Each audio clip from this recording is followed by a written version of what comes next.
झुमा लिम्बूको मुन्दुमी album नयाँ निस्किएको छ।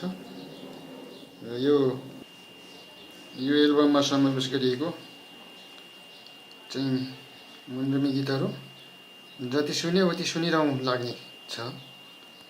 र यदि तपाईहरु पनि यो साउन्ड्स अफ मुन्दुम झुमा लिम्बूको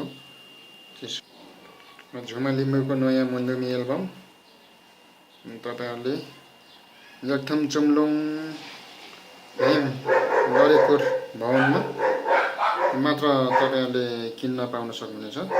त्यहाँ किन्नु होला। एकदमै राम्रो राम्रो चाहिँ मुन्दुमी लयहरू छ। धेरै राम्रो लयमा छ र झुमा वनेम लिम्बूको चाहिँ तपाईहरुले किनेर सुन्नु होला। Audio CD